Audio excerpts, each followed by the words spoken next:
រុនសួស្តីអ្នកទាំងអស់គ្នាឥឡូវនេះខ្ញុំនៅក្រាសាំងកាត់តិចចុងស្ពានខេត្តកំពង់ចាមយើងនឹងឯងហើយម៉ោងក៏ជិត3ដែរគឺយើងណាត់គ្នាម៉ោង3វល់កង់ដើម្បីឆ្ពោះទៅកាន់ភ្នំអូរ៉ាល់ trip នេះរៀងធ្ងន់ធ្ងរតិចហើយ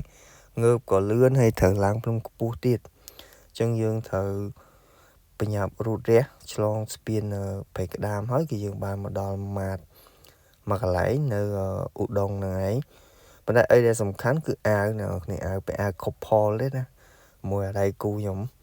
អែមស្នេហ៍មែនតើហ្មងពាក់អាវខុបផលទីគេច្រឡំទេអញ្ចឹងយើងចាំគ្នាយូរដែរហើយយើងហៅរបស់ផឹកហៅរបស់អីញ៉ាំតិចតួចតាមផ្លូវព្រោះយើងត្រូវឡើងភ្នំហត់អញ្ចឹងណា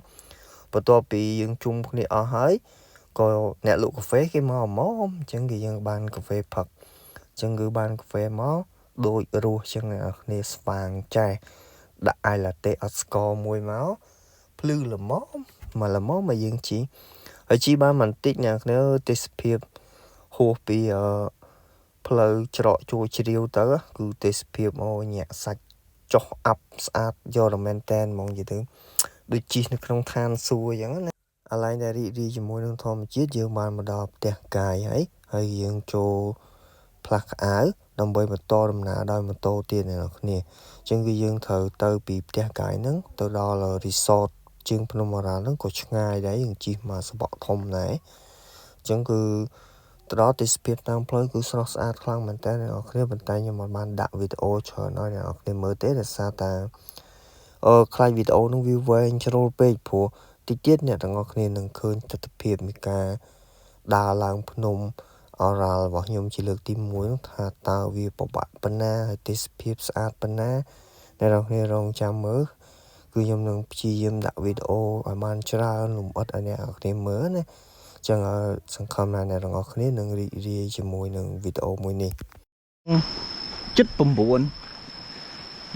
ហើយទៅតែចាប់ផ្ដើមយាត្រាថ្មើរជើងសុតហើយពេលនេះឡើងជិះម៉ូតូទៅអស់ហើយគ្នាយើងហេអើយលឿនទៅហើយបាទទាំងអស់មកអ្នកយើងពី4 6 9 8 9 9នាក់11 12 នាក់នឹងកាយទៅលោអើយរីសតគេយើងទុកម៉ូតូនៅក្នុងរីសតហើយយើងដើរតាមនេះដាក់តាមទៅនេះជីកោយន្តបាននេះឃើញមែននោះមុខខ្មៅមែន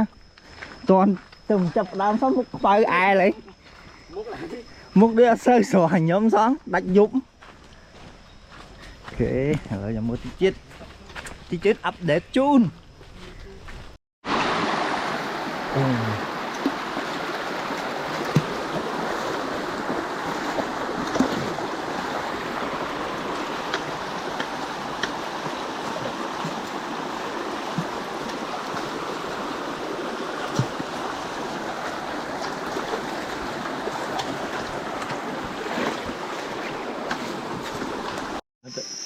ឥឡូវនេះគឺចាំ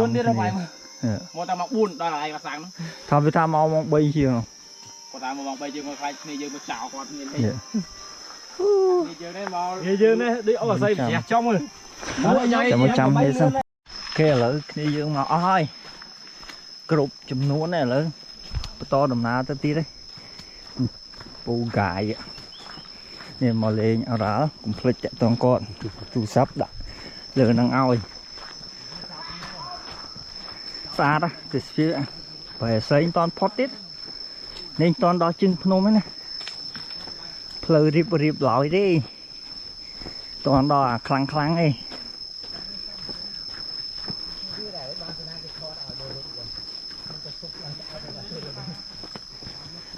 ស្ងប់ស្ងាត់ឮតែសំឡេង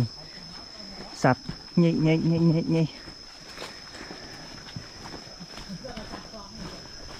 ទៅចោតដងតិចហើយនេះចាប់ដើមមកដល់ឡើងជើងភ្នំអីចោតឡើងចាក់គូតចាប់ដើមឡើងដងតិចមុខម្នាក់ចាប់ដើមខ្មៅរោបដាហើយចង្វាក់បេះដូងចាប់ដើមឈិតឆក់ มีเตี้ยจุบเตี้ยจับดามล้างấy cái đàmพนมนี่cái đàmพนมนะเนาะไปหดเตอร์นะทอดเลือกบ้านหมูทมยืงชุบในยูดบ้านนี้ฮอตเลยยมแผบแนวเนี่ยถ้าตัวสันบานเนี่ยต้องเอาเนี่ยดาวเปรย์ยืงดาวจังลางจะนัดครั้งมีนารอมตาฮอตนะยืงชุบในกระไรทั้งไงvậyไปลือทั้งไงครั้งเนาะผมชุบนุ่มลุกภาษาไอ้วีกาปิมูจึงไก่พลือยังมูของวิมใส่หินเมาได้จังเบอร์อะไรหนึ่งก็มูคลาจังเพลวีจับดามจอได้เหี่ยงฮอตติจังยังtớiติจังá đó đâm nạ tim muối ấy khơi hổ mấy tè nè nè nó phải gì nạ tim muối ấy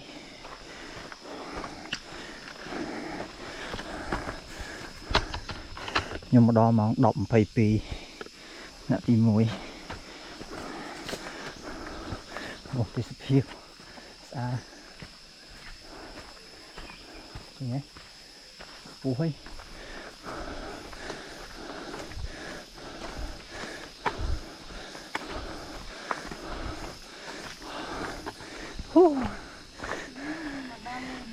nè tầm nạ tim muối là nhom chụp mình nhẫn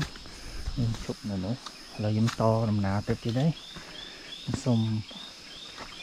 con bột thò sóng thả sai con chạy sụp bài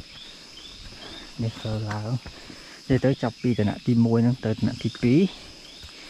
đò lỡ cứ chọt hồ đây là hiệp ấy chẳng như một sơi chụp chởn đấy khi đã tích tại đà hồ chẳng này đám tới cái đấy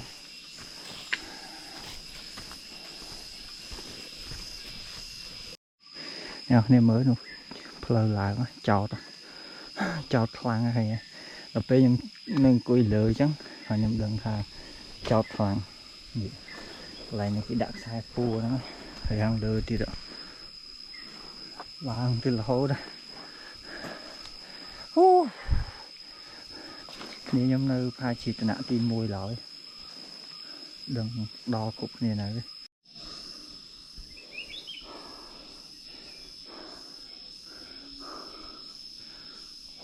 xa ra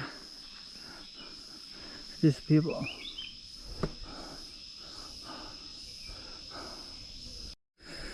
ok nào nè nhung lưu xử lý mình được hết trong này ra đâm nặng tí pí nó một nhung lần ấy rồi dừng chụp đo của đá lấy xu tí tít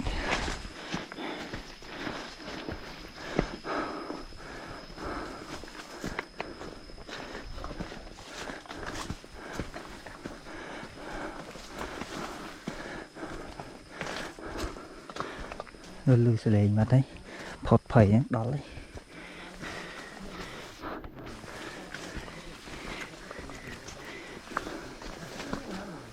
đó lấy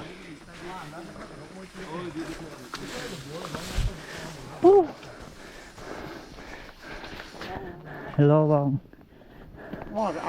mình nhớ ông này mình smart đó lấy lưu một mình đến cặp bật rôn cái chụp xâm ra rồi dừng thử rục prey cho tí đó nơiถึงกูซ้อมได้ปัญหาคืออ๋อเพลิดไหวนี่เป็นซอตาเพลิดđể dương đào riệp đây đi chùm mê chẳng á nèแต่อะไรเดี๋ยวตั้งครั้งนั้นคืออ๋อหอยเราโหดดอกเลยกับปูก่อนซื้อจีบประวัติครั้งใดประวัติอะไรโทษมุนนั้นอะไรต้องสายปูนะประวัตินั่นนั่งเตะโอเคเนี่ยจะมีติดยังอัปเดตได้เนี่ยยังมือติดแล้วโรลเปรย์ซันđồ bài trường ấy thì vẽ chương cóธรรมดาโดยสารมันกระทาเพลวีอัดประบาและอัลคลังเลยให้น้ำมุ้ยกำลังชื่อนี้vàoซอยได้จึงเซลทำปูมอยชื่อnhư off vềจึงđa bàn liền ok chăm chút như này cái nạ tí tì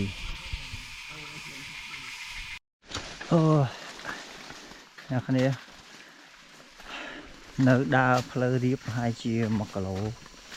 ហើយនៅឡើង2ចំណោទទៀតបានទៅដល់ដំណាក់ទី2និយាយទៅបាក់ចកេះខ្លាំងហ្មងស្មានតែចិត្តដល់ហើយក ន្លែងនេះគឺខ្ញុំចង់បញ្ជាក់អ្នកទាំងអស់គ្នាពីកន្លែងរងចាំនឹងមកគឺឡើងចំណោទរហូតអ្នកទាំងអស់គ្នាអត់មានអត់ចំណោទទេគឺចំណោទសុទ្ធតែខ្ពស់និយាយទៅមួយចំណោទគឺយើងឡើងតឹងជើងខ្លាំងមែនតើដោយសារតែខ្ញុំអត់បានថតកន្លែងនៃដូរពីជើងហ្នឹងគឺបានតែខ្ញុំឆ្លងចំណោទអស់ហើយឥឡូវចូលមកដល់កន្លែងរៀបបន្តិចរៀបហ្នឹងក៏អត់រៀបឆ្ងាយអ្នកគ្នាប្រហែលជាលបាក់ថា 4-500 ម៉ែត្រអីប៉ុណ្ណឹងវារៀបណារៀបហើយបានចុះទៅដល់កន្លែងដែលចុះច្រឡងបន្តិចមកគឺឡើងទៀតហើយអ្នកនរគ្នាអញ្ចឹងខ្ញុំចង់បញ្ជាក់ប្រាប់អ្នកនរគ្នាតែប៉ុណ្្នឹងហើយវាច្រើនកន្លែងដែលខ្ញុំថតហ្នឹងគឺកន្លែងដែលស្រួលទេកន្លែងដែលឡើងខ្លាំងគឺខ្ញុំអត់បានថតទេអញ្ចឹងគឺចង់បញ្ជាក់ប្រាប់អ្នកនរគ្នាប៉ុណ្្នឹងថាភ្នំហ្នឹងគឺឡើងហើយឡើងទៀតឡើងហើយឡើងទៀតគឺឡើងខ្លាំងដូចគេល្បីមែនហើយអ្នកនរគ្នាឃើញខ្ញុំថតវីដេអូដើរលេងហ្នឹងក៏ពិតកន្លែងហ្នឹងគឺអ្នកគ្នាមុនហ្នឹងគឺកន្លែងរងចាំហ្នឹងគឺខ្ញុំបានជួបក្រុមបងហើយគាត់មកមុនហ្នឹងគឺខ្ញុំតាមតនគាត់ហើយខ្ញុំវាគាត់ទៀតប៉ុន្តែកន្លែងហ្នឹងគឺខ្ញុំអត់ហ៊ានដើរទេអ្នកគ្នាដោយសារតែវាស្ងាត់ខ្លាំងហើយព្រៃគឺក្រាស់មែនតើដើមឈើធំណាអ្នកគ្នាអញ្ចឹងគឺខ្ញុំដើរអបជាមួយនឹងក្រុមបងហ្នឹងទៅដើម្បីសុវត្ថិភាពដែរដោយសារតែយើងដើរដាច់ក្រុមឆ្ងាយម្នាក់ឯង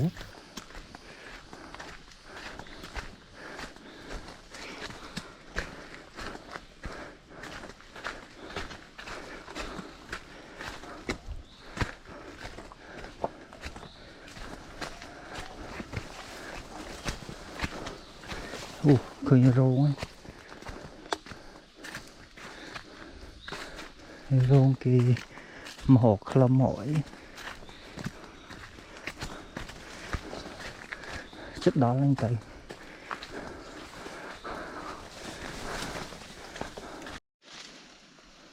មួយដើមឈើលើក្បែរហ្នឹង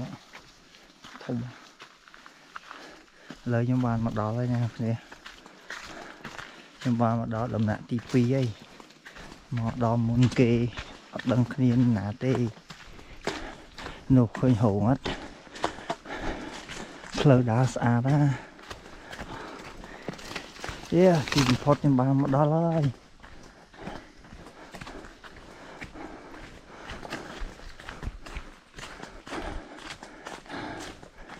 ជោគជ័យហើយ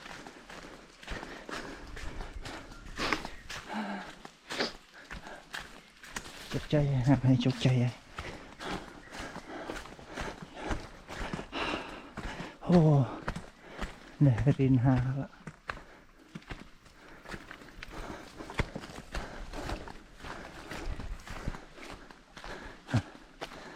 តុកអត់ដឹងនៅថ្នាក់អត់អូដឹងទៅណាអស់ទៅលេងណាអស់ហើយដល់ហើយនេះដល់ហើយដល់ឃើញនេះបន្ទប់ទឹកគេសម្រាប់ឲ្យភ្ញៀវមុជទឹកបត់ដៃបត់ជើងគេមានបន្ទប់ត្រឹមត្រូវស្អាតណាអូខេឥឡូវទៅមុជទឹកមួយផុកសិនបាច់នៅឡើងជោគឯនេះទឹកនេះអូខេមុជហើយឯងទៅអត់បានកក់សក់ទេអត់ដឹងសាប៊ូនៅណាជាអត់ស្មិញក៏ដឹងនៅណាដែរសារនៅកាយមួយទៀតអញ្ចឹងឥឡូវនេះគឺយើងមក unboxing បាយយើងម្ដងបាយផងមិញញ៉ាំមួយហើយយើងឆ្លក់មួយសម្រាប់ថ្ងៃត្រង់អីយ៉ាងណាតែថ្ងៃត្រង់មានបានញ៉ាំណាអត់សោះ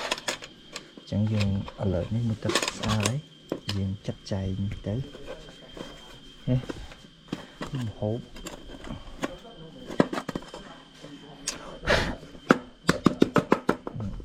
វាដីខ្សាច់ដីអីហ្នឹងស្អាតអូខេ1 2 3ជេក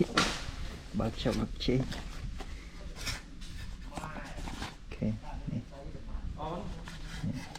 បើកចូលមកជេកអេម៉ាដូចដែលអ្នកនរគ្នាបានឃើញអញ្ចឹងគឺខ្ញុំមកដាច់មុនគេត្អែងពេកអញ្ចឹងទៅតនេក៏ខ្ញុំជួយរៀបតង់គ្នាខ្ញុំអញ្ចឹងណាដោយសារថាអ្នកស្ពាយអីវ៉ាន់គាត់ឡើងមកមុនអ ចឹងទៅខ្ញុំឃើញតង់ក៏ជួយតម្លើងឲ្យទៅ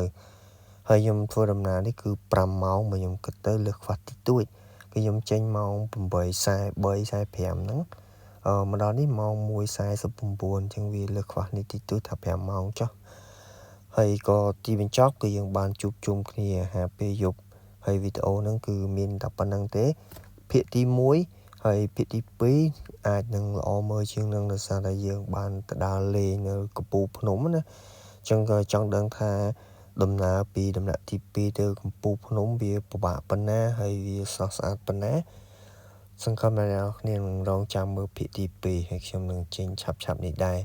អញ្ចឹងវីដេអូភាគទី1គឺមានតែប៉ុណ្្នឹងទេអរគុណច្រើនជម្រាបលាជួបគ្នានៅវីដេអូក្រោយ